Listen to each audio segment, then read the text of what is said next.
Nobody wants us. That's what Mommy said. Nobody wants us. A 5-year-old girl whispered those words while lying on garbage bags in a freezing alley on Christmas Eve. Her twin sister hadn't stopped shaking for hours. Their lips were blue. Their shoes were split open. They were dying. And Dean Harlow, a former Hell's Angel with blood on his record and nothing in his life worth saving, almost drove past them. Almost. He stopped the truck. He stepped into that alley. And what he found didn't just save 2 little girls. It destroyed the man he used to be and built someone worth remembering.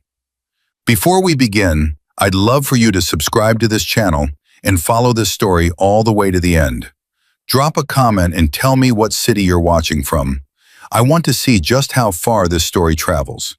Now, let's begin. Dean Harlow's hands were shaking before he even saw them. He'd been gripping the steering wheel of his beat-up Chevy truck for the last 40 minutes, driving through Redfield, Ohio on Christmas Eve with nothing waiting for him at home but a frozen dinner and an empty house. 47 years old, former Hell's Angels rider, 8 years clean, 8 years straight, 8 years of waking up alone and wondering if that was the punishment or the mercy. His brown hair had gone gray at the temples. His knuckles were scarred from fights he tried not to remember. His leather jacket was cracked in places that matched the cracks inside him. Dean Harlow was a man who had learned to survive silence, and tonight the silence was louder than usual. He turned onto Crane Street and almost missed it. A flicker, just a small movement in the shadows behind the old Murphy's Furniture Warehouse. Most people would have kept driving.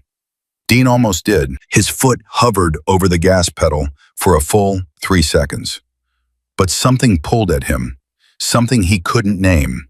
He pulled over, left the engine running, stepped out into the biting wind and walked toward the alley. The streetlight barely reached the back wall. Dean squinted, waiting for his eyes to adjust.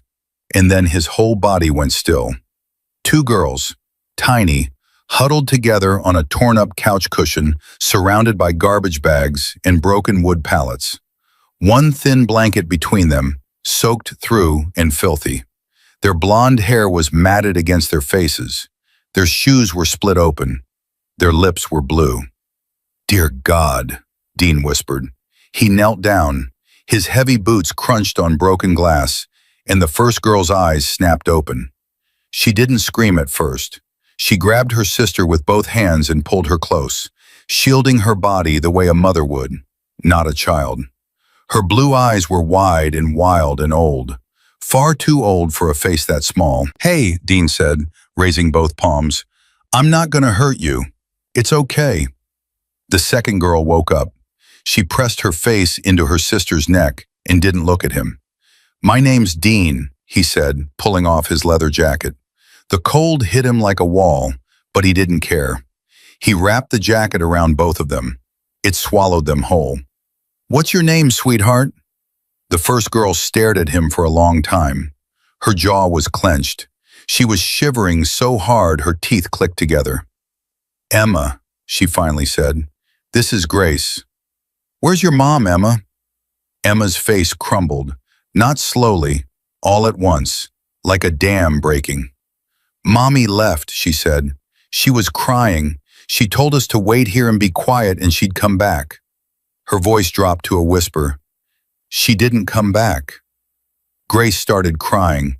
No sound, just tears cutting clean lines through the dirt on her cheeks. Dean's chest felt like someone had reached inside and squeezed. How long ago? When the sun was still out. Hours. These girls had been lying in this alley for hours. In 15-degree weather, on Christmas Eve. "Come on," Dean said, and his voice cracked. He didn't try to hide it. "Let's get you warm." He picked them both up. They weighed nothing. Grace wrapped her arms around his neck and buried her face in his shoulder. Emma held on with one hand and kept the other locked around her sister's wrist, like she was afraid someone would tear them apart if she let go. Dean carried them to his truck and set them on the passenger seat together. The heater was blasting.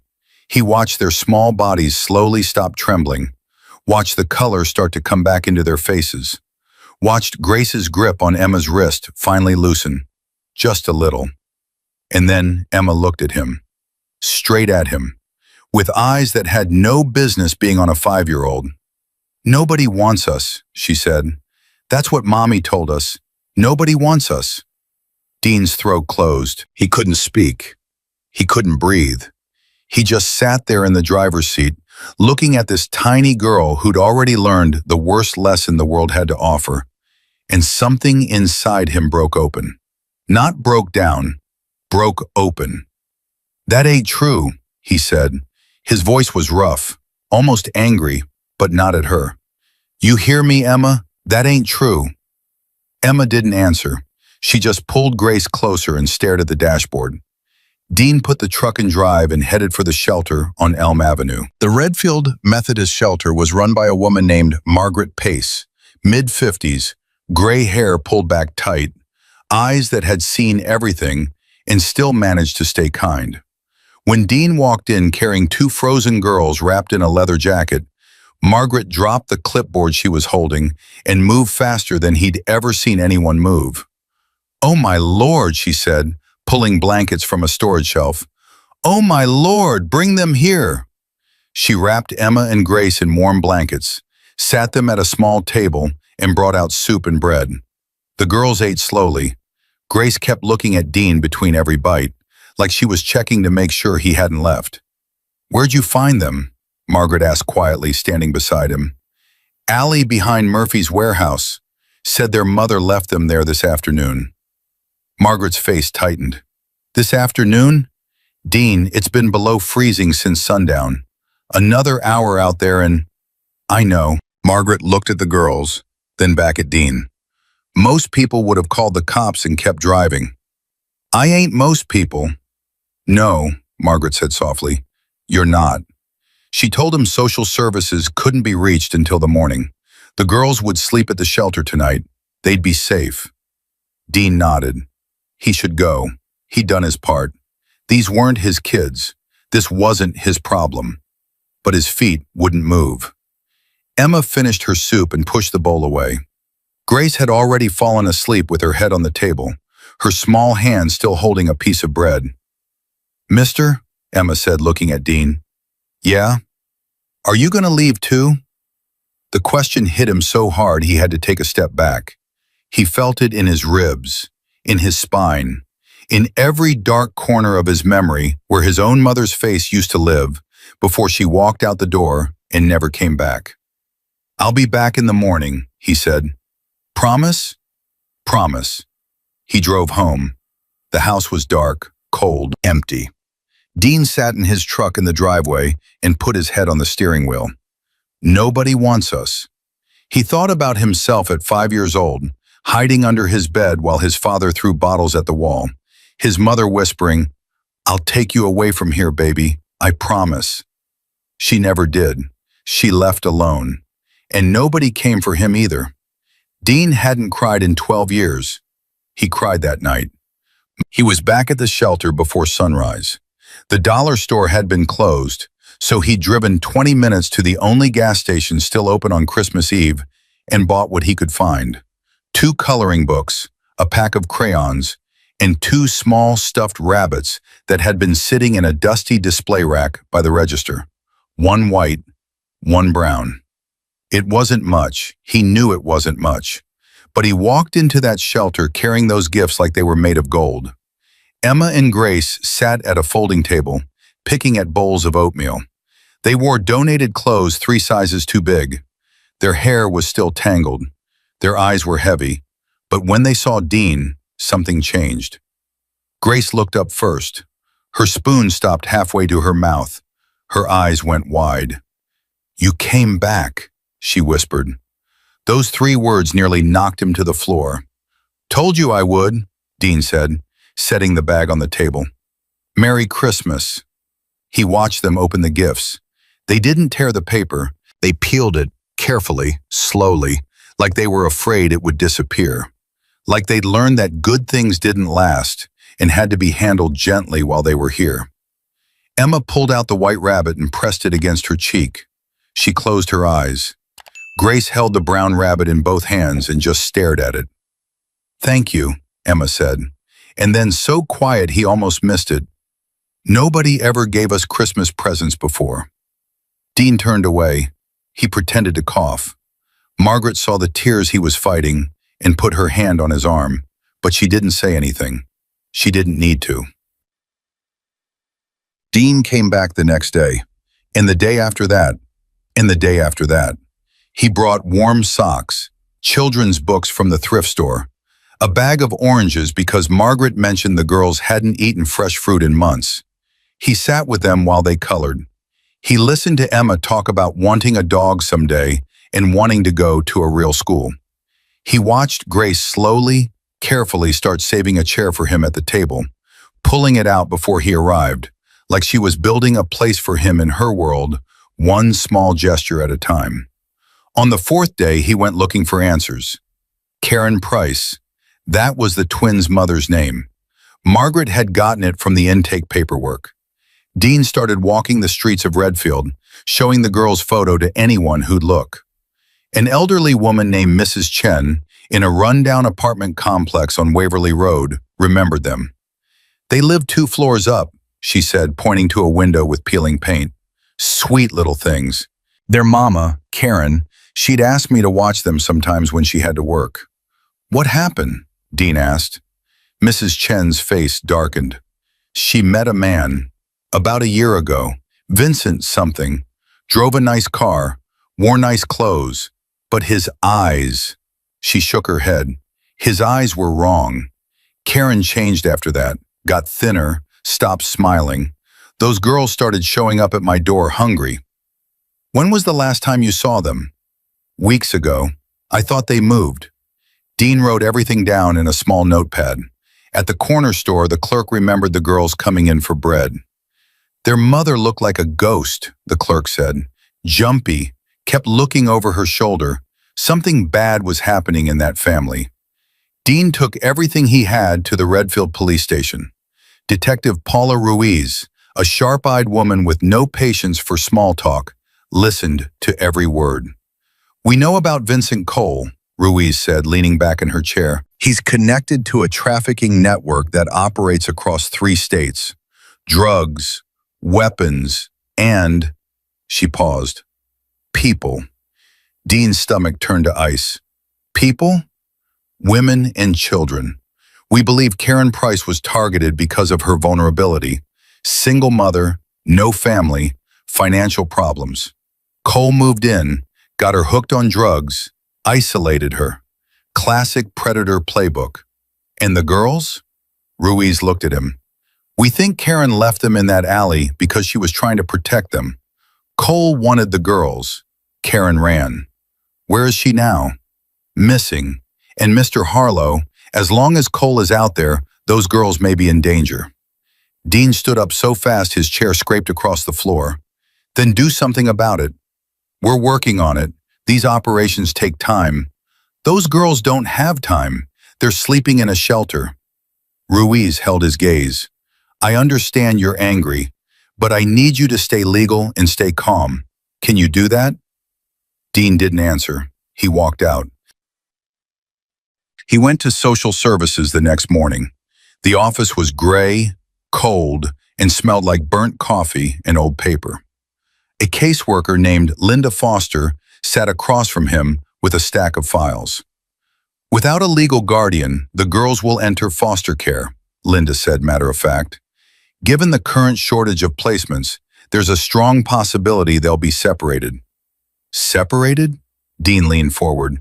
"They're 5 years old. They're twins. They hold hands in their sleep." "I understand that, Mr. Harlow, but..." "No, you don't understand. Those girls have been through hell. The only thing they've got left is each other. You split them up and you'll destroy them." Linda studied him for a long moment. "There is another option. If a suitable adult is willing to be evaluated as a temporary guardian, I'll do it." She blinked. "Mr. Harlow, I haven't finished." "I don't need you to finish. I'll do it. Tell me what I need to do." "Your background will be a problem. Criminal record, gang affiliation, no parenting experience." I know what my background says. I also know I'm the only person who showed up for those girls. Not the system, not a social worker, me. Linda looked at him for a long time. Then she pulled out a thick stack of forms and slid them across the desk. Then let's get started. The next 3 weeks were the hardest of Dean's life, and he'd done hard. He'd done prison. He'd done withdrawal. He'd done lonely. But this was different. The paperwork alone was a mountain. Background checks, financial disclosures, employment verification.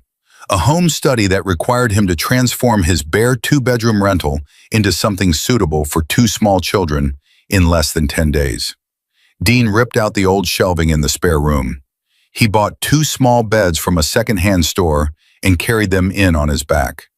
He found pink sheets on clearance at Walmart and spent 20 minutes in the aisle trying to figure out which ones girls would like, feeling every eye in the store on his tattooed arms and leather jacket. He stocked the kitchen, real food, milk, fruit, vegetables, cereal, the kind of food he'd never had as a kid. He child-proofed the cabinets. He put a lock on the cleaning supplies. At 2 in the morning, he sat on the bathroom floor, watching YouTube videos on how to braid hair, practicing on a piece of rope until his fingers cramped. His co-worker at the tire shop, a quiet man named Hector, noticed the change. "You look different, man," Hector said one afternoon. "Less like you want to punch the world."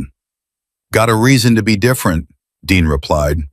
The parenting classes were Tuesday and Thursday nights at the community center. Dean was the oldest person in the room, the only one with tattoos, the only one who'd done time. The instructor, a cheerful woman named Diane, handed him a workbook with a cartoon family on the cover and didn't flinch when his scarred hand took it from hers. He did every assignment, read every chapter, took notes in his small, cramped handwriting. One night, the class discussed creating emotional safety for children with trauma backgrounds. And Dean sat in his chair and felt every word land on top of a memory he'd buried for 40 years. He knew about trauma, he just never had a name for it. The first hearing came on a cold Tuesday morning. Dean wore a borrowed suit that pulled tight across his shoulders. His tattoos crept above his collar. His hands wouldn't stop shaking. Judge Diane Marshall was a woman in her 60s with silver hair and a gaze that could cut glass. She read from his file without expression. The state's attorney laid out every reason Dean Harlow was unfit: criminal record, gang affiliation, history of violence, limited income. Each word was a hammer blow. Then Judge Marshall looked at him. "Mr. Harlow, do you have anything to say?" Dean stood. His prepared speech sat in his pocket, but his hand didn't reach for it. "Your Honor," he said, his voice rough, "everything they said about my past is true. I did those things. I was that man. I got no excuses." He paused, swallowed hard. "But on Christmas Eve, I found 2 little girls sleeping on garbage in an alley. They were freezing. They were starving. Their mama was gone. And nobody had come looking for them. Not the police, not social services, not a single person in this whole town." His voice cracked. He didn't try to stop it. "I stopped. I picked them up, and I've been showing up every single day since. Those girls look at me like I'm the only solid ground they've got, and I'm asking you, please, don't let the system separate them, and don't make them wait for someone better than me, because I'm the one who's here." The courtroom was silent. Judge Marshall studied him for a long moment. She looked down at the file. She looked back up.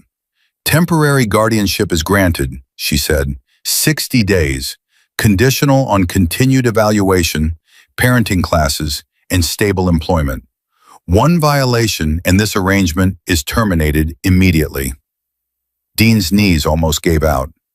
"Do you understand the terms, Mr. Harlow?" "Yes, Your Honor." "Then these girls are in your care. Don't make me regret it."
trust, the terrifying act of believing that this time, this person, this place might actually be real. Emma stood in the doorway watching. Her blue eyes were wet, but she didn't cry. She was the brave one. The one who held everything together. The one who'd been Grace's mother when their real mother couldn't be. "Is this really ours?" Emma asked again. "For real?" "For real," Dean said. Emma walked over.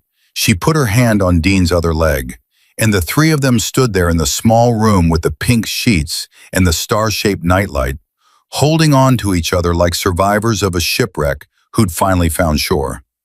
Dean closed his eyes. For the first time in 8 years of being clean, 8 years of being straight, 8 years of doing the right thing and wondering if it mattered. It mattered. It all mattered. Because it brought him here. The first week was chaos. Dean had never taken care of anyone in his life. He'd barely taken care of himself. And now he had 2 5-year-old girls who needed breakfast at 7, school drop-off at 8, pick-up at 3, homework help at 4, dinner at 6, bath at 7, and bedtime stories at 8. Every single day. No breaks, no timeouts, no calling in sick. On the second morning, he burned the eggs. Smoke filled the kitchen and Grace froze in her chair, her whole body rigid, her eyes locked on the stove. Emma grabbed her sister's hand and pulled her toward the door. "It's okay," Dean said quickly, yanking the pan off the burner. "It's just smoke, just burned eggs, that's all." But Grace wouldn't stop shaking. She pressed herself into the corner of the kitchen, her knees pulled to her chest, her arms wrapped around her head. Emma knelt beside her, stroking her hair. "Grace, it's okay," Emma whispered. "It's just Dean. He's not going to hurt us." Dean turned off the stove and crouched down 5 feet away from Grace. He didn't move closer. He didn't reach for her. He just sat on the cold kitchen floor and waited. "You're safe, Grace," he said. "Nobody's going to hurt you in this house. Not ever." It took 14 minutes. Dean counted every one. Finally, Grace lifted her head. Her face was wet, her eyes swollen. She looked at Dean like she was trying to decide if he was real. "Mommy's boyfriend used to burn things," Emma said quietly, "when he got mad." Dean felt his jaw lock so tight his teeth ached. "He's not here," he said, "and he's never coming here." Grace uncurled slowly. She stood up, walked over to Dean, and sat in his lap. She didn't say a word. She just pressed her face against his chest and listened to his heartbeat. Dean held her, and he swore to himself, right there on that kitchen floor, that he would learn to cook eggs without burning them if it was the last thing he ever did. By the end of the first week, he'd figured out the basics. Cereal was safer than eggs. Grace liked her toast cut into triangles. Emma liked hers with grape jelly, no butter. Grace needed her clothes laid out the night before, or she'd stand in front of her closet, paralyzed with anxiety. Emma needed to be told 3 times to brush her teeth, but would do her homework without being asked. They were different in ways that surprised him. Emma was loud, brave, stubborn. She asked 100 questions a day and argued about bedtime every single night. Grace was quiet, watchful, careful. She followed Dean from room to room like a shadow, always staying within arm's reach, always touching his sleeve or his hand or the edge of his jacket. "Why does she do that?" Dean asked Margaret one afternoon when he stopped by the shelter for parenting advice. "Follow me everywhere?" Margaret looked at him with those kind, tired eyes. "Because you're the first person who came back when you said you would. She's making sure you don't disappear." That answer sat on Dean's chest like a stone for the rest of the day. The girls started school the second week. Redfield Elementary, Mrs. Adams' kindergarten class. Dean drove them on the first day, parking his beat-up Chevy between minivans and SUVs. The other parents stared. He knew what they saw. Tattoos creeping up his neck, scarred knuckles, a face that had been hit too many times to look friendly. Emma didn't notice. She jumped out of the truck, backpack bouncing, already waving at a girl she'd spotted on the playground. But Grace clung to Dean's hand and wouldn't let go. "What if you don't come back?" Grace whispered. Dean knelt down to her level. "Grace, look at me." He waited until her blue eyes met his. "I will be right here at 3 o'clock, right in this spot. You understand? I will always come back for you." Grace searched his face. Whatever she found there must have been enough, because she nodded once and walked into the school. She looked back 4 times before she reached the door. Dean sat in his truck for 10 minutes after she went inside. He couldn't explain why. He just needed to be close. At 3 o'clock, he was parked in the exact same spot. When Grace came out and saw his truck, she ran so fast she tripped on the sidewalk. Dean caught her before she hit the ground. "I told you," he said, lifting her up. "Right here, every time." Grace held onto his neck and didn't let go until they were home. The 3rd week, Dean got the call he'd been dreading. He was under a truck at the tire shop, covered in grease, when his phone buzzed. He slid out and looked at the screen. Detective Ruiz. "Mr. Harlow, we need to talk. Can you come to the station this afternoon?" "About what?" "It's about the girl's father. We've identified him." Dean's blood went cold. "Who is he?" "Come to the station, 2 o'clock. He was there at 1:45. Ruiz sat across from him in a small interview room. She placed a photograph on the table. A man, mid-30s, hard face, dead eyes. "Tommy Bates," Ruiz said, "the twins' biological father. He's currently serving 18 months at the State Correctional Facility in Marion for aggravated assault. He beat Karen Price badly enough to put her in the hospital twice before she ran." Dean stared at the photo. "He's in prison?" "For now. He gets out in 4 months. And here's where it gets complicated." Ruiz leaned forward. "Bates has connections to Vincent Cole's network. We believe Cole and Bates were working together. Karen wasn't just a victim of domestic violence. She was being used. Cole got her hooked on drugs. Bates kept her controlled through fear. The endgame was the girls." "The endgame was the girls," Dean repeated slowly. The words tasted like poison. "Cole's network traffics vulnerable women and children. We believe Karen figured out what they were planning and ran. That's why she left the twins in that alley. She was trying to get them out of Cole's reach." Dean's fists were clenched so hard his nails dug into his palms. She wasn't abandoning them. No, she was saving them, in the only way she knew how. The room tilted. Dean pressed his hands flat on the table to steady himself. Those girls sleeping on garbage bags in the freezing cold, that wasn't neglect. It was a mother's last desperate act of love. "Where is Karen now?" he asked. "Still missing. We believe Cole's people have her. We're working with the FBI, but these networks are sophisticated. It takes time." "And the girls, are they safe?" Ruiz hesitated. That hesitation told Dean everything. "As long as Cole doesn't know where they are, yes. But Mr. Harlow, these people have resources. If they find out the girls are with you, then what?" "Then we have a problem." Dean stood up. His chair scraped the floor. "Those girls are not leaving my house. You understand me? Whatever you need to do it, but they stay with me." "Mr. Harlow." "They stay with me." He drove home 15 miles over the speed limit. His hands were shaking on the wheel. When he walked through the front door, Emma and Grace were on the living room floor doing a puzzle Margaret had given them. Grace looked up and smiled. A real smile, the kind she'd started giving him in the last few days. And Dean had to lean against the doorframe because his knees almost gave out. These 2 girls sitting on his floor in their mismatched socks and donated sweaters, putting together a puzzle of a farmhouse, had no idea that somewhere out there, people had planned to sell them like objects. "You okay, Dean?" Emma asked, tilting her head. "Yeah, sweetheart, I'm good." He wasn't good. He was terrified. But he'd spent a lifetime hiding fear behind a steady voice. And tonight that skill served a purpose it never had before. That night, after the girls were asleep, Dean walked through the house. He checked every window, every door, He tested the locks. He stood in the dark hallway outside their room and listened to them breathe. Then he sat in the kitchen and made a list. New deadbolt locks, security cameras, motion sensor lights, a plan for emergency evacuation. He'd spent his whole life knowing dangerous people. Now that knowledge had a use. Nobody was getting near those girls, not while he was breathing. The home visits started the following week. A social worker named Patricia Dunn came every Tuesday and Thursday.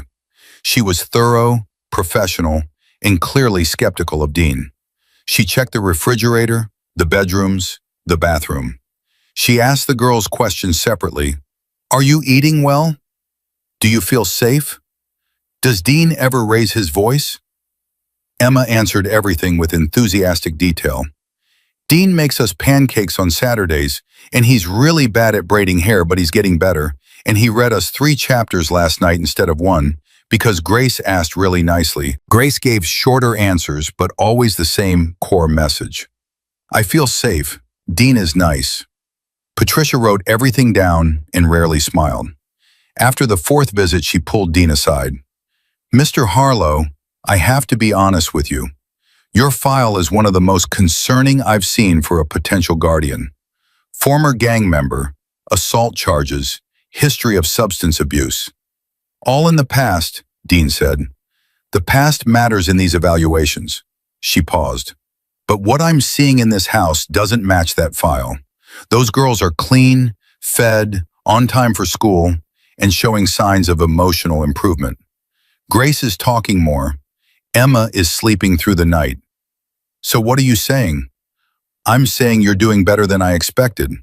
But the 60-day evaluation isn't over, and the court will weigh your past heavily. Don't give them any reason to doubt you. Dean nodded. He didn't argue. He didn't push. He'd learned that fighting the system with anger only gave them ammunition. But the system wasn't his only problem.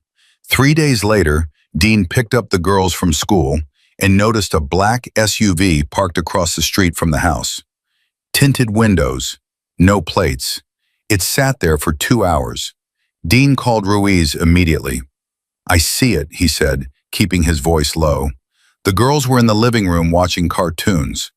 Black SUV, no plates, been sitting across the street since I got home. Don't approach it. I'm sending a patrol car. The SUV left before the patrol car arrived, but it came back the next day, and the day after that. Dean installed the security cameras that weekend. He put new locks on every door. He started varying his route to and from school, never taking the same street twice in a row. Old habits from his Hells Angels days, when knowing how to avoid being followed was a survival skill. Why are we going this way? Emma asked from the back seat one morning. Taking the scenic route, Dean said, forcing a smile into the rearview mirror. There's no scenery, Emma said flatly. It's just houses. Dean almost laughed. Emma was too smart for her own good. At school, things were getting complicated. Grace had a panic attack during recess when a stranger walked onto the playground to pick up his own child. She hid under a bench and wouldn't come out for 20 minutes. The school counselor called Dean. Grace is exhibiting signs of acute anxiety, the counselor said. She's hypervigilant, easily startled, and she struggles to separate from you in the mornings. I'd strongly recommend professional therapy. Dean signed both girls up with Dr. Alan Webb, a child psychologist who specialized in trauma. The sessions were twice a week, Tuesday and Thursday afternoons. Dean sat in the waiting room every single time, reading magazines he didn't care about, just being present. After the 3rd session, Dr. Webb invited Dean in. The girls have experienced sustained trauma, Webb said. Physical violence in the home, substance abuse by their mother, and something else. They both describe a man who came to the house and scared mommy. They don't have details, but the fear response is significant. Vincent Cole, Dean said. They don't know his name, but the impact is real. Grace has nightmares about a dark room. Emma has developed a pattern of hyper-responsibility. She acts as Grace's protector because she learned early that no adult would. These patterns don't disappear overnight. What do I do? What you're already doing. Be consistent, be present, be patient. And Dean, Webb looked at him. They need you to be okay too. You're carrying a lot. If you need to talk to someone yourself, that's not weakness. That's good parenting. Nobody had ever called Dean a good parent before. The words sat inside him like a warm stone, but the warmth didn't last. Because that Friday night, Dean's phone rang at 11 p.m. He grabbed it off the nightstand. Unknown number. Mr. Harlow. The voice was male, calm, cold. You have something that doesn't belong to you. Dean's blood turned to ice. Who is this? Those girls have a father who wants them back. You should think carefully about your next move. If you come anywhere near those girls, I will end you. The voice laughed, soft, unhurried. You're a mechanic, Mr. Harlow. You fix tires. Don't pretend to be something you're not. The line went dead. Dean sat on the edge of his bed, his heart slamming against his ribs. His hands were shaking, not from fear, from rage. A rage so deep and so hot, it scared him because he recognized it. It was the old rage, the Hell's Angels rage, the kind that used to end with someone in a hospital. He wanted to find whoever made that call and put his fist through their face. Instead, he stood up, walked to the girl's room, opened the door a crack. Grace was curled around her brown rabbit. Emma had kicked her blankets off again. Their breathing was soft and steady. Dean closed the door and called Ruiz. They called me, he said. Whoever Cole's people are, they called my phone. Ruiz swore under her breath. What did they say? That the girls have a father who wants them back. That I should think carefully. Dean, listen to me. Do not engage. Do not respond if they call again. We're accelerating the investigation. I'm putting a patrol car on your street tonight. A patrol car's not enough. It's what I can do right now. Don't go vigilante on me, Dean. Those girls need you free, not in handcuffs.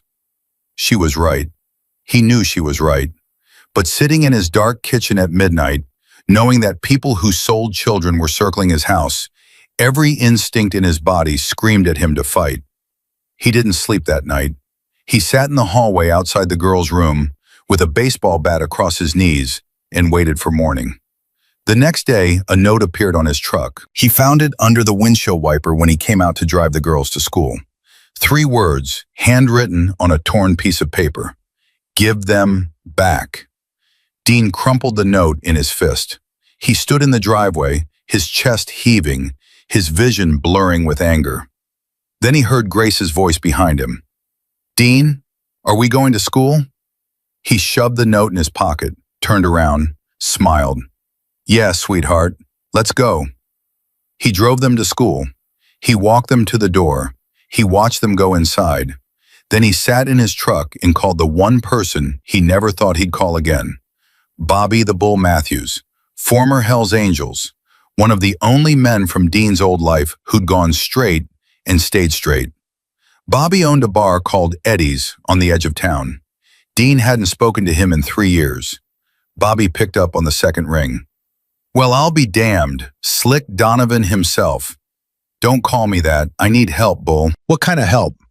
The kind where I need someone watching my back who knows how the other side thinks. Dean told him everything. The girls, the trafficking ring, the threats, the note. Bobby was quiet for a long time. Then, you got yourself into some deep water, brother. I didn't get into anything. I found 2 girls on Christmas Eve and I'm trying to keep them alive. And you think Cole's people are serious? They called my phone. They know where I live. Yeah, I think they're serious. Bobby exhaled hard. All right, here's what you do. You don't run. You don't hide. You document everything. Every call, every note, every car that parks outside your house. You give it all to the cops and you let them build the case. And in the meantime, he paused, I'll make some calls. I still know people who know people. If Cole's crew is operating in Redfield, someone's talking. I'll find out who. I appreciate it, Bull. Don't appreciate it yet. You don't know what we're going to find. Bobby's voice softened. Those girls, they're lucky to have you fighting for them. Don't forget that when it gets dark. Dean hung up and stared at the school building. Through the window, he could see Emma's classroom. She was standing at an easel, painting something with broad, happy strokes. Grace was at a table nearby, carefully cutting shapes from colored paper. They were 5 years old. They painted pictures and cut shapes and played with stuffed rabbits. And somewhere out there, people were planning to take them. Dean gripped the steering wheel until his knuckles turned white. Not while I'm breathing. He started the truck and drove to the hardware store. He bought 2 more deadbolts, a security chain, and enough motion sensor lights to illuminate every inch of his property. That afternoon, while the girls were at therapy, he turned his house into a fortress. When Emma got home and saw the new lights, she tilted her head. "Are we in a spaceship now?" Dean laughed. It was the first time he'd laughed in days. Something like that. That night he made spaghetti, one of the 3 meals he'd mastered, and the 3 of them sat at the kitchen table eating together. Emma told a story about a boy in her class who put a crayon up his nose and had to go to the nurse. Grace giggled so hard milk came out of her nose, which made Emma scream, which made Grace laugh harder, which made Dean laugh until his eyes watered. And for 10 perfect minutes, there was no danger, no threats, no trafficking ring, no system trying to tear them apart. Just a man and 2 little girls eating spaghetti and laughing about crayons and milk. Then Dean tucked them in. He read them a chapter of Charlotte's Web. Grace fell asleep first, her brown rabbit tucked under her chin. Emma fought to stay awake. "Dean," she murmured, her eyes half closed. "Yeah? Are the bad people going to find us?" His heart cracked right down the middle. Emma knew. She didn't know the details, but she knew. She'd spent her whole short life reading Danger in the Air, and she'd felt the shift. "Nobody is going to hurt you, Emma, I promise." "But what if they try?" Dean smoothed the hair off her forehead. His rough hand looked enormous against her small face. "Then they'll have to go through me first." Emma studied him with those old, knowing eyes. Then she nodded, rolled over, and pulled her blanket up to her chin. "Okay," she whispered. "I believe you." Dean turned off the light and stood in the hallway. His back pressed against the wall, his eyes burned. A 5-year-old girl had just told him she believed he could protect her, and he had never been more terrified in his life that he might fail. 2 weeks passed without another phone call. No more notes on the truck. No black SUV. The silence should have been a relief, but Dean knew better. Silence from dangerous people didn't mean they'd given up. It meant they were planning. He kept the routine tight. Same wake-up time, same breakfast, same route variations to school, same security checks every night before bed. The girls didn't ask about the extra locks or the motion sensor lights anymore. They'd accepted it the way children accept things, quickly, completely, and with a trust that made Dean's chest ache. On a Tuesday morning, 6 weeks into the guardianship, Dean's phone rang while he was dropping the girls off at school. "Mr. Harlow, this is Linda Foster from Social Services." Dean's stomach dropped. Calls from Linda never brought good news. "The 60-day evaluation is approaching. Judge Marshall will review your case next Friday, but there's something you need to know before the hearing." "What is it?" "Tommy Bates has filed a petition for custody from prison. His lawyer submitted it yesterday." Dean stopped walking. Emma and Grace were 10 feet ahead of him, holding hands, heading toward the school entrance. Grace turned around to wave. "He's in prison," Dean said, keeping his voice low. "He beat their mother. He's connected to a trafficking ring." "He's their biological father, Mr. Harlow. The court is legally obligated to consider his petition. His lawyer is arguing that Mr. Bates has completed anger management courses in prison and intends to provide a stable home upon release." "A stable home? He put their mother in the hospital, twice." "I'm aware of the history, but the law favors biological parents. You need to be prepared for this." Dean watched Emma disappear through the school doors. Grace was still looking at him, waiting for his wave. He forced his hand up, forced a smile. "I'll be prepared," he said. He wasn't prepared. He was terrified. That afternoon, he sat in Dr. Webb's waiting room while the girls had their session. His knee bounced. His hands opened and closed. The receptionist glanced at him twice but said nothing. When the session ended, Webb came out alone. The girls were still inside, finishing a drawing exercise. "Dean, can I talk to you for a minute?" They stepped into the hallway. Webb closed the door behind them. "Grace said something today that I think you should know. She told me she had a dream about a man banging on a door. She said the man was screaming her name and saying, 'You belong to me.' She woke up crying." Dean leaned against the wall. His body felt heavy. Tommy Bates. "She doesn't use his name. She calls him the angry man. But here's what concerns me. She said the dream felt real. She said she could hear the banging even after she woke up. She hasn't told me about this." "She's protecting you," Webb said. "Grace has learned that showing fear makes the adults around her fall apart. So she hides it. She holds it in. She carries it alone." He paused. "Sound familiar?" Dean looked at him. "What do you mean?" "I mean you're doing the same thing. You're carrying the weight of this situation alone and pretending you're fine. The girls can feel it, Dean. Children always can." Dean's jaw tightened. "I'm handling it. You're surviving it. There's a difference. If you want to truly help those girls, you need to let someone help you." The words landed hard. Dean didn't respond. He collected the girls, drove them home, made dinner. Spaghetti again. Emma complained that they always had spaghetti. "Learn to cook something else, Dean," she said, twirling noodles around her fork with the authority of a restaurant critic. "I'm working on it," he said. "Work faster," Emma replied. Grace giggled.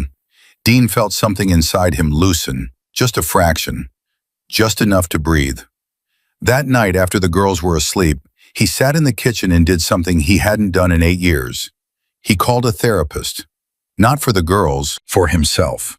The appointment was Thursday at noon. He told Hector he had a dentist appointment. Hector didn't ask questions. The therapist's name was Dr. Rachel Monroe. She was in her 60s, calm, direct, with a way of looking at Dean that made him feel transparent. "Tell me why you're here," she said. "Because a child psychologist told me I'm surviving instead of living, and he's probably right." "What are you surviving?" Dean stared at his hands. "Everything. My past, the system trying to take my girls, people who want to hurt them. The fact that I used to be someone who hurt people, and now I'm supposed to protect 2 kids who've already been hurt enough." "You feel unqualified." "I feel like a fraud. Every morning I braid their hair and pack their lunches and walk them to school, and the whole time I'm thinking, what if they find out who I really am? What if the court's right? What if I'm not enough?" Dr. Monroe leaned forward.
"Hold on, sweetheart. I'll be right back." He walked to the far corner of the yard, lowering his voice. "Talk to me, Bull. Vincent Cole isn't just running a trafficking operation. He's got people inside the system, social services, maybe law enforcement. I don't have names yet, but my source says Cole has been paying someone to track the girl's placement." Dean felt the ground shift under his feet. Someone in social services knows where they are? That's what I'm hearing. Could be the caseworker, could be a clerk, could be anyone with access to the file. But if it's true, it means Cole already knows exactly where those girls are. Dean looked back at the swing set. Grace was swinging by herself now, her legs pumping, her blonde hair flying. She was smiling. What do I do? You tell the detective. You tell nobody else. And you watch everyone who comes near those girls. Everyone. Dean hung up and called Ruiz immediately. She listened without interrupting. I'll look into it, she said. But Dean, if Cole has someone inside the system, this is bigger than Redfield PD. I'm escalating this to the FBI. How long? I don't know. Days, maybe weeks. I don't have weeks. Bates's custody hearing is in 9 days. I know, I'm doing everything I can. Dean pocketed his phone and walked back to the swing set. Grace had stopped swinging. She was standing still, looking at him with those quiet, watchful eyes. Who were you talking to? She asked. A friend. You looked scared. Dean crouched down. You know what? Sometimes grown-ups get worried about things. But that's our job. Your job is to play on swings and draw pictures and be 5 years old. Can you do that for me? Grace considered this with the seriousness of a judge weighing evidence. Okay, she said. But can you push me again? I was going really high. You bet. He pushed her on the swing until his arms ached. And with every push, he thought about Cole's people sitting in an office somewhere, reading a file with his address on it, and he pushed harder. The hearing was Friday. Dean barely slept for 3 nights straight. Sarah Quinn, his public defender, came to the house on Wednesday evening to prepare him. She spread papers across the kitchen table while the girls watched a movie in the living room. Bates's lawyer is going to argue 3 things, Sarah said. 1, biological fathers have a constitutional right to their children. 2, Bates has completed rehabilitation programs in prison. 3, you're a former gang member with no biological connection to the girls and no formal parenting qualifications. None of that changes what he did to their mother. Agreed, but the domestic violence charges were dropped because Karen didn't testify. Without a conviction, it's his word against a missing woman's. Dean stared at her. So he beats his girlfriend nearly to death. She's too scared to testify, and that means it didn't happen? That's how the law works sometimes. Sarah pulled out a folder. Here's what we have. 6 months of documented care. Positive evaluations from the social worker, the school, and the therapist. Evidence that the girls are thriving. And the trafficking investigation. If Ruiz can connect Bates to Cole before Friday, that changes everything. And if she can't? Sarah was quiet for a beat too long. Then we fight with what we have. Thursday night. The girls were in bed. Dean sat in the kitchen, staring at the wall. His phone rang. Ruiz. Dean, I need you to stay calm. Those words had never preceded good news in the history of the English language. What happened? Tommy Bates was released from prison this morning. Early release for good behavior. He's out. Dean shot to his feet. The chair crashed to the floor behind him. You told me he had 4 months left.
He pulled a chair into the hallway between the girls' room and the front door. He sat down. He didn't sleep. At 2 a.m., headlights swept across the living room wall. Dean was on his feet instantly. He looked through the window, a patrol car, idling at the curb. The officer inside gave a small wave. Dean exhaled. His hands were trembling. At 3 a.m., he heard Grace crying. He went to her room. She was sitting up in bed, clutching her rabbit, tears streaming down her face. "The angry man," she whispered. "He was at the door. He was banging." Dean sat on the edge of her bed. "Grace, there's nobody at the door. I checked. You're safe." "He said he was coming to get us. He said we belong to him." Dean felt his heart crack open for the 100th time. He pulled Grace into his arms and held her against his chest. "You don't belong to anyone, Grace. You're not a thing to be owned. You're a person. You're my daughter. And nobody is taking you anywhere." Grace pressed her face against his shirt. Her small body shook with sobs. Dean held her and rocked her and didn't let go until she fell asleep in his arms. He carried her back to bed, tucked the rabbit under her arm, kissed her forehead, stood in the doorway and watched her breathe. Then he went back to his chair in the hallway and waited for dawn. Morning came. Dean showered, shaved, and put on the borrowed suit. His hands were steady now. The fear had burned through the night and left something harder behind. Resolve. Emma came out of her room first, already in her blue dress. She looked at Dean and frowned. "You didn't sleep." "I'm fine, Emma." "Your eyes are red." "I'm fine." Emma crossed her arms. "You always say that when you're not fine." Dean almost smiled. She was 5 going on 40. "You're right. I'm tired. But today's an important day, and I need you and Grace to be brave. Can you do that?" "I'm always brave," Emma said.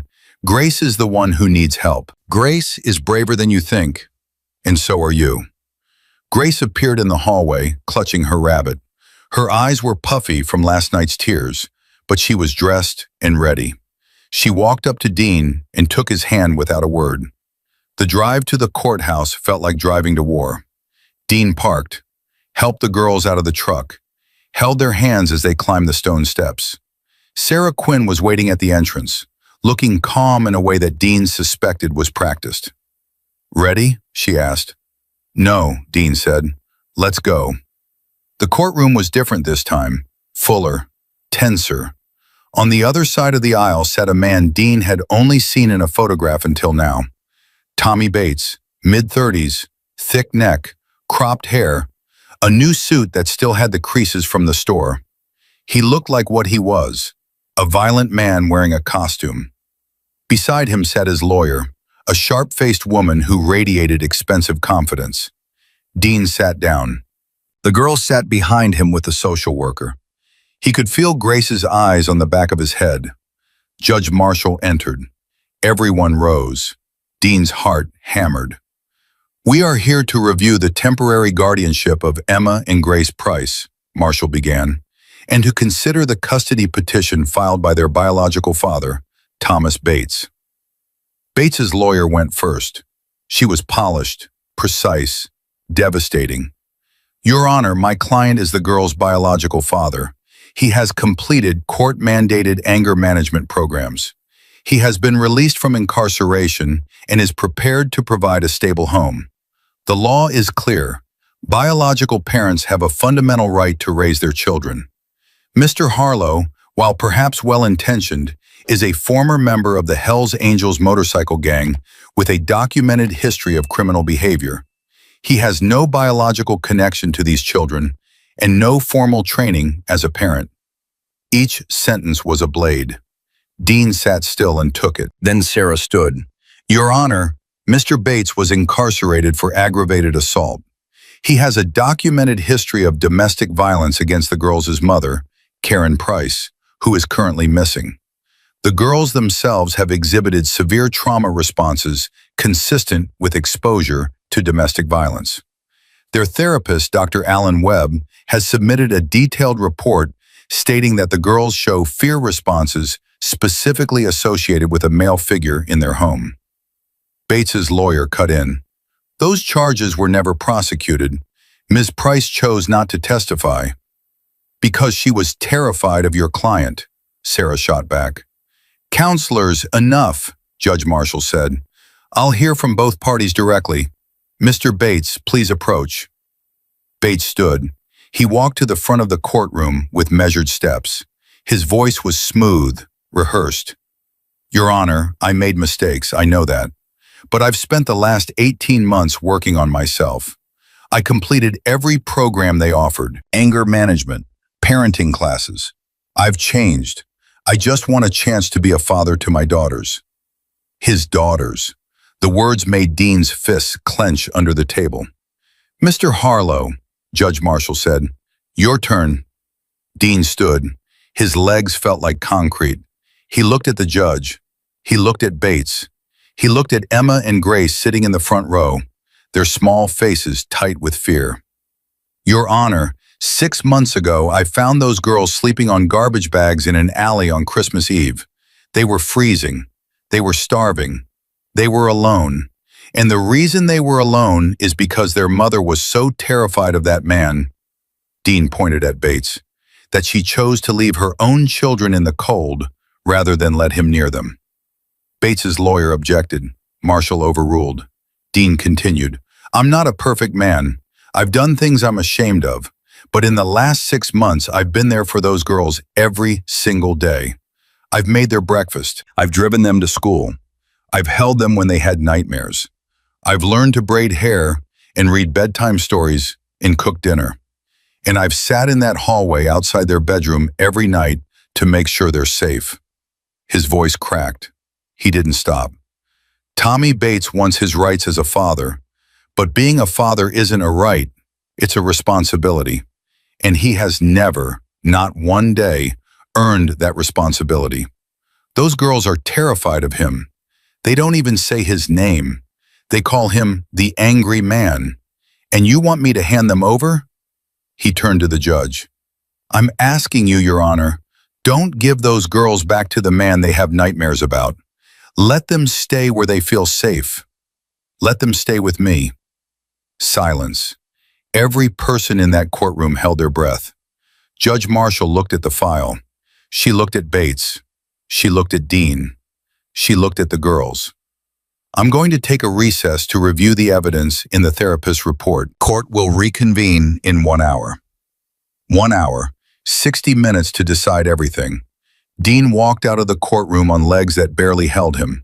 Sarah grabbed his arm. You did good, Dean. That was real. The judge heard it. Is it enough? Sarah didn't answer. That told him everything. In the hallway, Emma tugged his hand. Her face was pale. Dean, that man in there, the one in the suit. Her voice was barely a whisper. That's him. That's the angry man. I know, sweetheart. He's going to take us, isn't he? Dean knelt down. He put both hands on her small shoulders. Grace pressed against his side, her rabbit crushed against her chest. Look at me, Emma. Both of you, look at me. 2 pairs of blue eyes locked onto his. I don't care what any judge says. I don't care what any lawyer says. I don't care what any piece of paper in that courtroom says. You are my daughters. You are my family. And I will never, ever stop fighting for you. Do you hear me? Emma nodded. A single tear ran down her cheek. Grace reached up and put her small hand on Dean's face. She touched the stubble on his jaw, the worry line between his eyes, the scar above his eyebrow. Her fingers were so small and so gentle. I'm not scared, Grace said, because you're here. Dean pulled them both close. He held them in that courthouse hallway with the fluorescent lights buzzing above and strangers walking past, and the worst hour of his life ticking away second by second. And he prayed. For the first time since he was a boy hiding under his bed from his father's rage, Dean Harlow closed his eyes and prayed. The hour crawled. Dean sat on that hard wooden bench with a girl on each side, Emma leaning against his arm, Grace curled into his ribs with her rabbit pressed against her face. The courthouse hallway smelled like floor polish and old paper. People walked past in suits and heels, carrying folders, talking into phones, living their normal lives while Dean's entire world balanced on a knife's edge. Sarah Quinn paced near the water fountain, checking her phone every 30 seconds. She was trying not to look worried. She was failing. At 42 minutes, her phone buzzed. She answered, listened, and her face changed. Dean saw it happen in real time, the tightening around her eyes, the way her hand gripped the phone harder. She walked over fast. "Dean, I need to talk to you, right now." He looked at the girls. "Stay here, okay? I'll be right there." He pointed to a bench 10 feet away where a court volunteer sat reading a magazine. "Ma'am, can you watch them for 1 minute?" The volunteer nodded. Dean followed Sarah around the corner. "What happened?" he asked. "Detective Ruiz just called me. The FBI raided a house in West Virginia last night. They found Karen Price." Dean's knees buckled. He caught himself against the wall. "Is she alive?" "She's alive. She's in bad shape, malnourished, signs of prolonged captivity, but she's alive. And Dean, she's talking. She's giving the FBI everything. Names, locations, dates. She's identified Vincent Cole and Tommy Bates as part of the same trafficking network." Dean's brain raced. "Can we get this to the judge? Right now?" "Ruiz is sending a sworn statement to the court as we speak. If it arrives before Marshall reconvenes." "If?" "Sarah, we've got 30 minutes. I know. Ruiz is moving as fast as she can." Dean looked back around the corner. Emma was watching him with those sharp, knowing eyes. Grace hadn't moved. "What about Karen? Does she know the girls are safe?" The FBI told her. Apparently she broke down, couldn't stop saying their names. Dean pressed his forehead against the cold wall. Karen Price, a woman he'd never met. A woman who'd left her children on a pile of garbage in an alley on Christmas Eve. Not because she didn't love them, but because she loved them so much she'd rather lose them than let monsters have them. "Get that statement to the judge," Dean said. "Whatever it takes." Sarah nodded and took off running down the hallway, her heels clicking like a countdown clock. Dean went back to the girls. He sat down between them. Grace immediately pressed against him. Emma studied his face. "Something happened," Emma said. It wasn't a question. "Yeah, sweetheart, something happened." "Good or bad?" Dean put his arm around her. "I think good. I hope good." "You're shaking," Emma pointed out. "I know." 17 minutes left.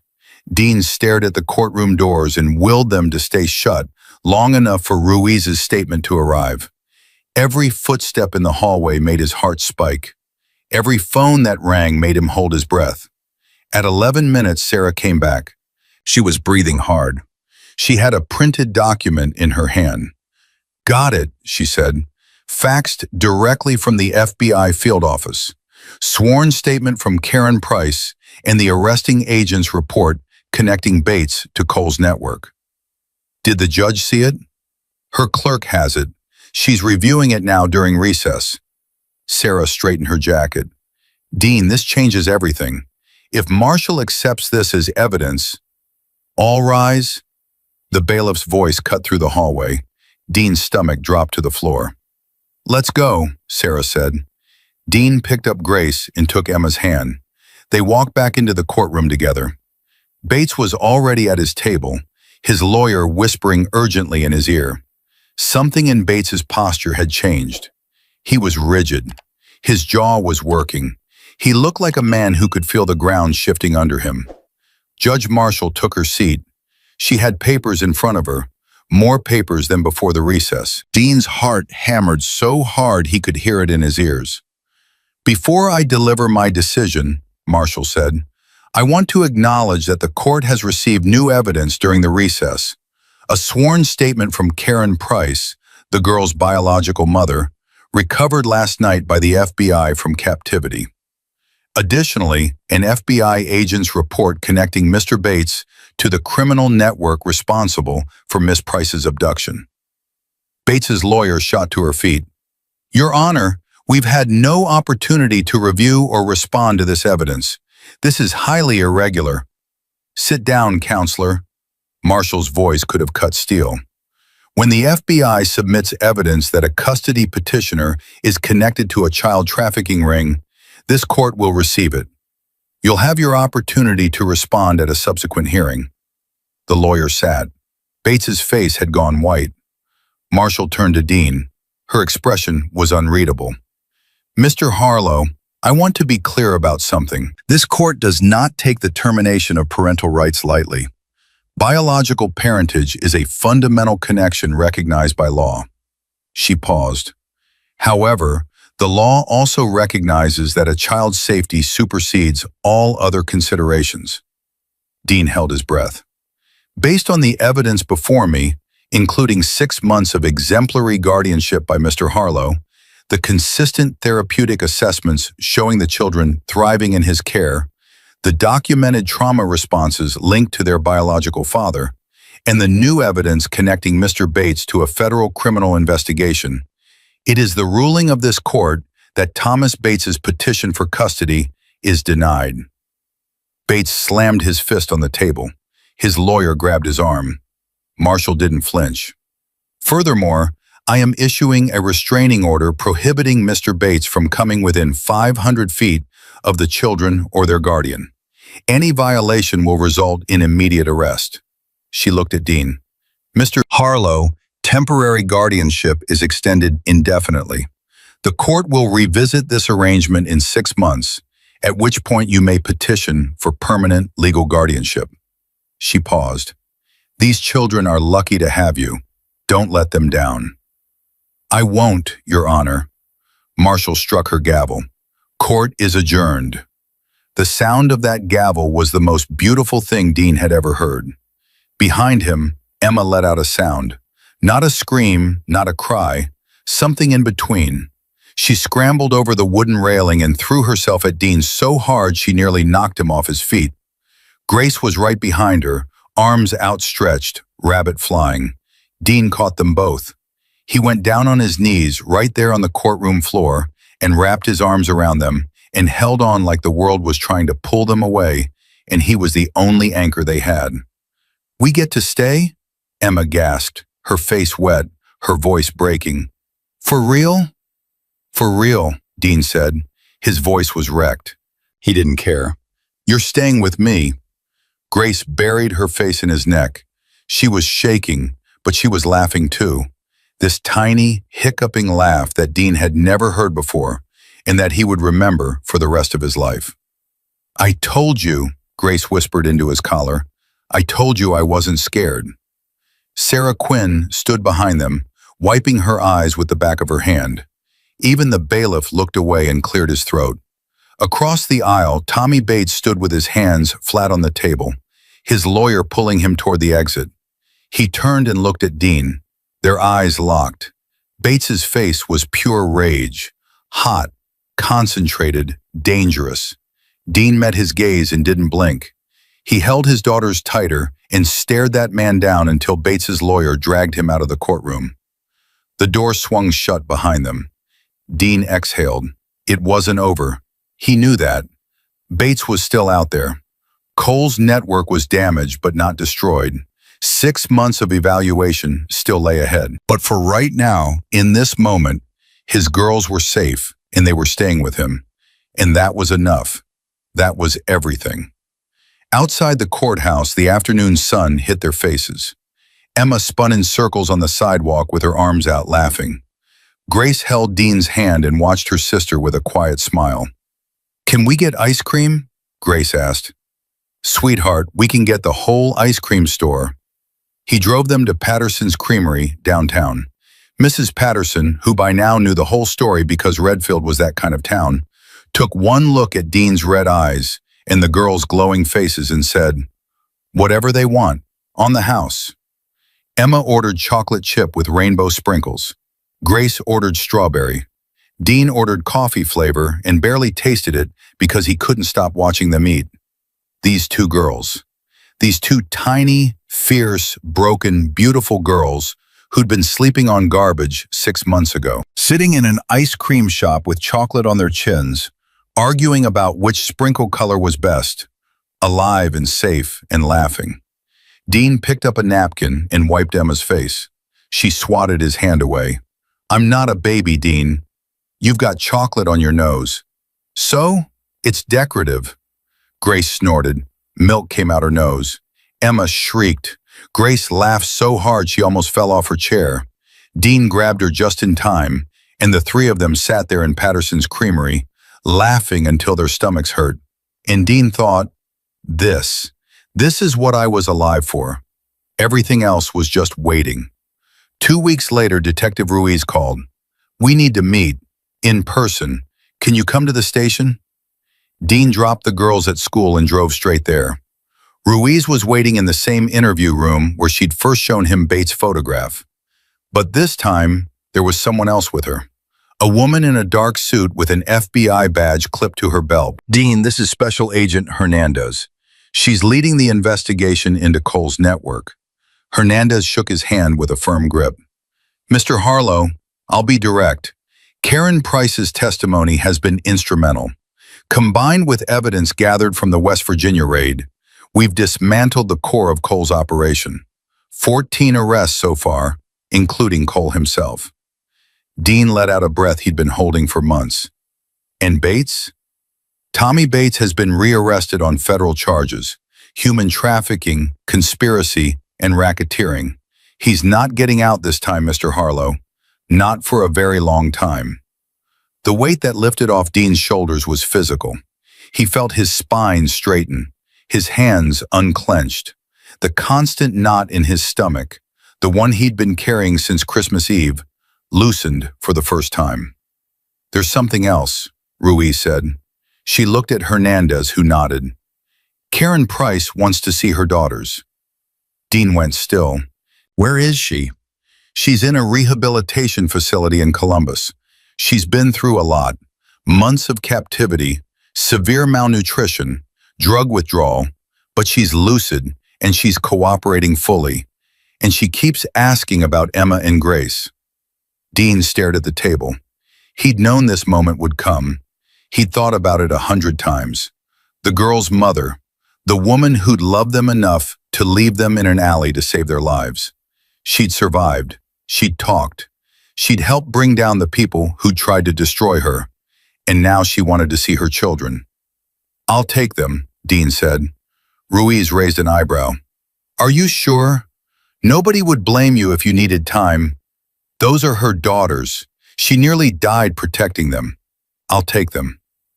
He didn't tell the girls right away. He talked to Dr. Webb first. Webb listened, considered, and gave careful guidance. This could be enormously healing for them, or enormously destabilizing. Prepare them honestly. Don't promise anything about the future. Let them feel whatever they feel without judgment. That evening, after dinner, Dean sat the girls down at the kitchen table. Emma sensed something immediately. She put down her crayon and looked at him with those laser-sharp eyes. "You're making your serious face," she said. "I have something to tell you. It's important." Grace moved closer to him. She always moved closer when things felt big. "Your mom is alive," Dean said. The silence that followed was the loudest thing he'd ever heard. Emma's face went through 6 emotions in 3 seconds. Shock, hope, anger, confusion, fear, and then something that looked like cautious, terrified joy. "Mommy?" she whispered. "Where is she?" "She's in a hospital. She was hurt by the bad people, but she's getting better. She's safe now, and she wants to see you." Grace's hand found Dean's under the table. She squeezed so hard her small nails dug into his palm. "Is she going to take us away?" Grace asked. The question was a blade. Dean felt it cut deep, because underneath the question was the real fear, not of leaving but of losing him. "Nobody is taking you anywhere," Dean said firmly. "Your mom is sick and she needs time to get better, but she loves you. She always loved you, and she wants to see your faces." Emma was crying now, not the scared, silent tears of that first night in the alley, These were real tears, messy and loud and full of everything she'd been holding inside for months. "She left us," Emma said. "She left us in the cold. She left you so the bad people couldn't take you. She was trying to save you, Emma. It was the hardest thing she ever did." "How do you know?" "Because she told the police. She told them everything. And the first thing she asked about was you and Grace." Emma wiped her face with both hands. She looked at Grace. Something passed between them. Twin language. The unspoken communication of two people who'd shared everything since before they were born. "Can we really see her?" Emma asked. "If you want to. Only if you want to." Emma looked at Grace. Grace looked at Emma. Grace nodded once. Emma turned back to Dean. "We want to." The drive to Columbus took 3 hours. Dean played the radio softly. Emma stared out the window the whole time, not talking, which for Emma was unprecedented. Grace held her rabbit in Dean's hands simultaneously, her small fingers interlocked with his across the center console. Dean had called ahead. The facility staff prepared a private room. A counselor would be present. Karen had been told the girls were coming and reportedly hadn't stopped crying since. They arrived at noon. Dean parked, turned off the engine. Nobody moved. "I'm scared," Emma said quietly. It was the first time she'd ever admitted that to him. "I know," Dean said. "That's okay. You can be scared and brave at the same time. Will you come in with us? I'll be right there, every second." They walked into the facility together. Dean carried Grace on his hip. Emma held his free hand. A counselor met them in the lobby and led them down a quiet hallway to a room at the end. "She's waiting inside," the counselor said softly. "Take your time." Dean opened the door. Karen Price sat in a chair by the window. She was thin, so thin. Her blonde hair was cut short. Her face was pale and drawn. She wore a simple gray sweatshirt, and her hands were folded in her lap, gripping each other so tightly her knuckles were white. She looked up, and when she saw her daughters, her entire body collapsed forward. Not a fall, a release. Like every muscle that had held her together for the last 6 months finally let go. "Oh, my babies," she gasped. "Oh my God, my babies." Emma froze in the doorway. Grace pressed her face into Dean's shoulder. The room hung in suspended animation. Then Emma took a step, and another. And then she was running, small, desperate, furious running, across the room and into her mother's arms. "Mommy," she cried. "Mommy, mommy, mommy." Karen clutched her daughter and rocked and sobbed and said her name over and over. "Emma, Emma, my Emma, I'm so sorry, I'm so sorry." Grace watched from Dean's arms. Her blue eyes were wide and wet. She looked at her mother. She looked at Dean. She looked at her mother again. "It's okay, Grace," Dean whispered. "Go to her. I'll be right here." Grace slid down from his hip. She walked across the room slowly, each step deliberate, each step a decision. She reached Karen and stood there for a long moment, staring at the woman she hadn't seen in 6 months. Karen looked at her youngest daughter through tears. "Gracie, my quiet girl, I'm so sorry I left you." "You saved us," Grace said. Her voice was steady, certain. "Dean told us. You saved us." Karen broke completely. She pulled Grace in and held both her daughters against her chest, her body shaking with sobs that had been waiting months to be released. Dean stepped back. He leaned against the wall by the door and watched the three of them. His eyes burned. His throat ached. His hands hung at his sides, empty now, and some part of him that he'd never admit out loud was terrified that this was the beginning of losing them. But he pushed that thought down, because this wasn't about him. This was about 2 little girls who needed to know their mother loved them, who needed to hear it from her mouth, see it in her face, feel it in her arms. 20 minutes later, Karen looked up and found Dean by the door. Their eyes met.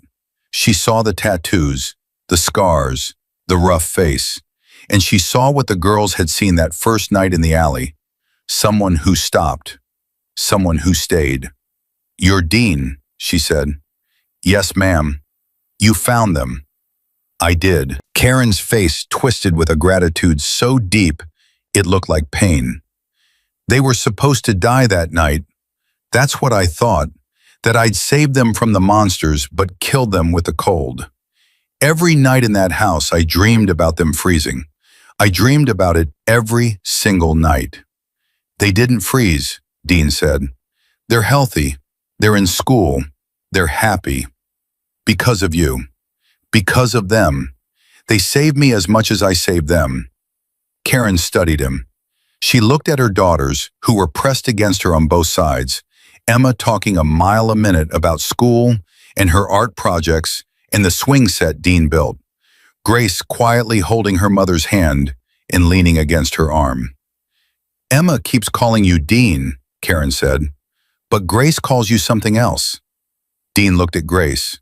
Grace looked back at him. She didn't say anything. She didn't need to. He'd heard her say it at bedtime. He'd heard her whisper it when she thought he wasn't listening. He'd heard her say it to her rabbit when she was playing alone in her room. "She calls you Dad," Karen whispered. Dean couldn't speak.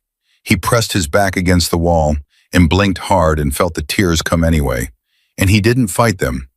Karen reached out her hand across the room. Dean stared at it. Then he walked over and took it. Her grip was weak. She had no strength left, but her fingers held onto his with everything she had. "Thank you," she said, "for being the person who stopped." Dean held her hand and looked at the twins. Emma was drawing something on a piece of paper the counselor had given her. Grace was leaning against Karen's shoulder, her eyes half closed, her rabbit tucked under her arm. A mother who'd sacrificed everything, a man who'd found his purpose, and two little girls who'd learned, against all odds, that they were wanted after all. Dean squeezed Karen's hand. "We'll figure this out," he said. "Together. Whatever comes next, you're their mother. You'll always be their mother. And when you're ready, there's a place for you in their lives." "What about your place?" Karen asked. Dean looked at Grace. Her eyes were closed now. She was almost asleep, safe between her mother and the man she'd chosen as her father. "I'm not going anywhere," Dean said. "I never was." The drive home was quiet in a different way than the drive there. Not tense, not scared, just full. Emma fell asleep in the back seat 10 minutes into the drive. Grace stayed awake, watching the road, holding her rabbit. "Dean," she said softly. "Yeah, sweetheart? Is Mommy going to be okay?" "She's going to get better. It's going to take time, but she's strong, like you." Grace considered this. "Can she come to our house when she's better?" "We'll figure it out, one step at a time."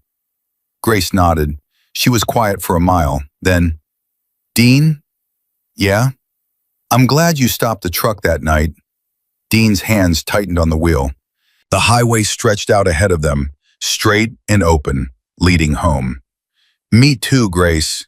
Me too." 6 months passed, the longest and shortest 6 months of Dean Harlow's life. Karen Price moved from the rehabilitation facility to a halfway house in Columbus. She called the girls every Sunday evening at 7 o'clock. Dean would hand the phone to Emma first, because Emma needed to talk, needed to fill every silence with words and stories and proof that she was still there. Then Grace would take the phone and listen more than she spoke. Her quiet breathing a comfort Karen said she could feel through the line. "She sounds stronger," Emma told Dean one Sunday night after hanging up. "Her voice doesn't shake anymore." "People heal," Dean said. "Takes time, but they heal." Emma looked at him with those sharp eyes. "Like us?" "Yeah, sweetheart, like us." The final guardianship hearing was set for June 15th. Dean had been preparing for weeks. Sarah Quinn walked him through every possible scenario, every question the judge might ask, every document they needed. But this time, there was something different in the paperwork. Not just guardianship, adoption. Sarah had brought it up carefully, over coffee at the kitchen table while the girls were at school. Karen has agreed to voluntary termination of parental rights, Dean. She initiated it herself. She called the court and requested the forms. Dean set his coffee down. She what? She wants you to adopt them, legally, permanently. She told the caseworker, and I'm quoting here, "He's their father. I gave them life, but he gave them a home. Make it official." Dean couldn't speak. He sat there staring at his coffee cup, his vision blurring, his chest so tight he couldn't breathe. "Dean, you okay?" "She's giving them up," he said, "after everything she went through to protect them. She's giving them up." "She's not giving them up. She's giving them to you. There's a difference. And she wants to stay in their lives. Birthday calls, letters, supervised visits. She's not disappearing. She's making sure they have what she can't give them right now." That night, Dean sat on the edge of Grace's bed during story time. He read a chapter of their new book. They'd moved on from Charlotte's Web to The Secret Garden. And when he finished, Grace looked at him with those quiet blue eyes. "Dean, are you going to be our dad forever?" "That's the plan, sweetheart. Not just the plan, forever. Like even when we're old?" Dean smiled. "Even when you're old. Even when I'm really old. Even when I'm so old you have to push me around in a wheelchair." Grace laughed. That laugh, still rare, still precious, hit Dean right in the center of his chest every single time. "I'd push you," she said. "I'd push you everywhere." "I know you would."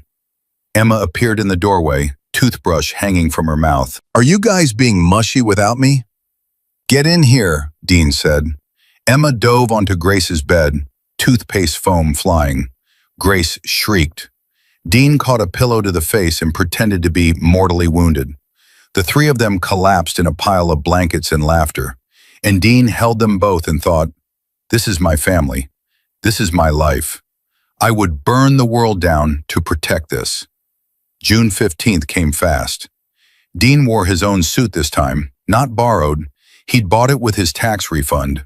Nothing fancy, just a navy blue suit that fit his shoulders right and didn't make him feel like he was wearing a costume. He'd even gotten a haircut. Hector at the tire shop told him he looked like a different person. Dean said he felt like one. The girls wore matching yellow dresses. Emma had picked them out herself. "Yellow means happy," she'd announced, "and today is a happy day." Grace had her rabbit. Of course she had her rabbit. Dean had offered to wash it the night before, and Grace had looked at him like he'd suggested setting it on fire. The courthouse felt different this time. Not smaller, not warmer, but less threatening. Dean walked up those stone steps holding his daughter's hands, and he didn't feel like a man going to war. He felt like a man coming home. Inside, Judge Marshall waited behind her bench. Sarah Quinn was there, Linda Foster from Social Services, Dr. Webb, even Margaret from the shelter, who'd driven 40 minutes to be present. And in the gallery, sitting quietly in the second row, Karen Price. She'd been released from the halfway house 2 weeks earlier. She was still thin, still fragile, but her eyes were clear. When she saw the girls walk in, she pressed her hand to her mouth and tears spilled down her cheeks. Emma saw her first. She stopped walking. Her grip on Dean's hand tightened. "Mommy's here," she whispered. "She wanted to be here," Dean said. "For you." Emma nodded. She didn't run to Karen. She didn't pull away from Dean. She held his hand tighter and walked with him to the front of the courtroom. Grace waved at her mother, a small, shy wave, and Karen waved back, smiling through her tears. Judge Marshall called the proceedings to order. She reviewed the case. She noted the successful completion of all evaluations, the positive reports from every professional involved, the voluntary termination of parental rights by both biological parents, and the recommendation from social services that the adoption be approved. Then she looked at Dean. "Mr. Harlow, is there anything you'd like to say before I render my decision?" Dean stood. He didn't shake this time.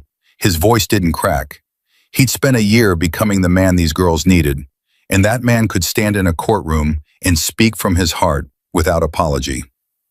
Your Honor, a year ago on Christmas Eve, I was driving home to an empty house to eat a frozen dinner alone. I almost drove past that alley. I almost kept going. And if I had, I wouldn't be standing here. I'd be back in that empty house, living an empty life, and two little girls might not be alive. He looked at Emma and Grace. I didn't save them. They saved me. They gave me a reason to get up in the morning, a reason to be better, a reason to face my past and fight through it instead of running from it.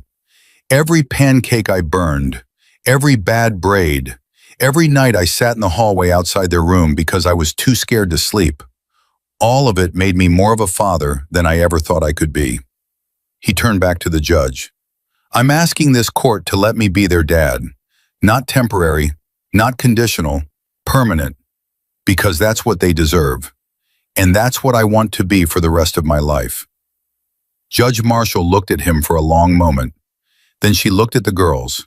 Emma was sitting up straight, her chin high, her eyes fierce. Grace held her rabbit in one hand and Dean's empty chair with the other, keeping his place. Emma, the judge said gently.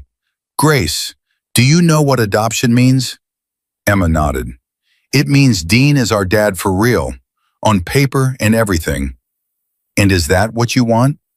More than anything, Emma said. Then she looked at Grace. Grace stood up. She walked to the front of the courtroom, all by herself, no hand to hold, no one pulling her, and she stood in front of the judge's bench and looked up at that tall, intimidating woman with the silver hair and the gavel. Dean found us when nobody else was looking, Grace said. Her voice was small but steady. He came back when he said he would. He always comes back. That's what a dad does. The courtroom was silent. Margaret was crying openly. Sarah Quinn wiped her eyes. Even the bailiff cleared his throat and looked at the ceiling. Judge Marshall removed her glasses. She set them on the bench, and for the first time in any hearing Dean had attended, she smiled. It is the ruling of this court that the petition for adoption is granted. Dean Harlow is hereby declared the legal father of Emma and Grace. This decision is permanent and irrevocable. She struck the gavel. Emma screamed, not a scared scream, a joy scream, a scream that shook the walls and echoed off the ceiling and sounded like everything good that had ever happened in the world compressed into one moment. She launched herself at Dean. Grace was already there, arms up, waiting to be lifted. Dean grabbed them both and pulled them against his chest so hard he could feel their heartbeats against his own. We're Harlows now, Emma said through tears and laughter. Emma Harlow. Say it, Dean. Say it. Emma Harlow, Dean said, his voice breaking. Grace Harlow, my daughters.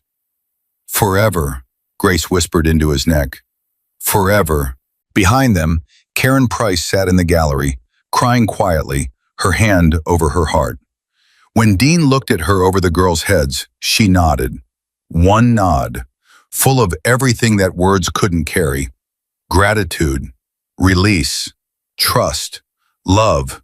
Not the romantic kind, but the kind that says, I know you'll take care of the most precious thing I've ever created.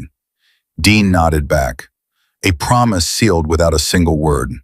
They walked out of that courthouse into the June sunshine. Emma ran ahead, spinning, arms out, face turned up to the sky. Grace held Dean's hand and walked beside him at her own pace, steady and calm and sure. Dad, Grace said. Yeah? Can we get ice cream? Dean laughed, a real laugh, the kind that comes from somewhere so deep it surprises even the person laughing. Yeah, Grace, we can get ice cream. That evening, back home on Birch Lane, Dean stood on the front porch while the girls played in the backyard. The swing set he'd built was holding up. The flower beds Grace had planted were blooming. Emma was trying to teach herself to cartwheel and failing spectacularly while Grace sat in the grass and drew in her sketchbook. Dean looked at the street. A year ago, he'd driven down streets like this one on Christmas Eve, alone, empty, convinced that his life was a dead end. A washed-up biker with nothing to show for 47 years, but scars and regrets. Now his refrigerator was covered in drawings. His hallway smelled like kids' shampoo. His truck had booster seats. His nightstand had a framed picture Grace drew. 3 stick figures, 1 tall, 2 small, holding hands under a yellow sun. His phone buzzed. A text from Bobby. "Proud of you, brother. You did it." Dean typed back, "We did it." "Dad!" Emma's voice rang out from the backyard. "Come play. You're the dragon." Dean put his phone in his pocket. He stepped off the porch and walked toward the sound of his daughters laughing. A year ago, a man who thought he had nothing found 2 girls who had no one. He almost drove past. He almost kept going, but he stopped. He got out of the truck. He knelt down in the cold, in the dark, in the broken glass, and he chose to care. That choice changed 3 lives. Because sometimes the people nobody wants become the family everybody needs. And sometimes the man least likely to be someone's father turns out to be the only one brave enough to try. Dean Harlow was not a perfect man, but he was a man who stopped, a man who stayed, a man who showed up every single day until showing up became love, and love became forever. And forever, as it turned out, started in an alley on Christmas Eve, with 2 little girls who just needed someone to say, "You are wanted, you are mine, and I am never letting go." I hope you enjoyed this story.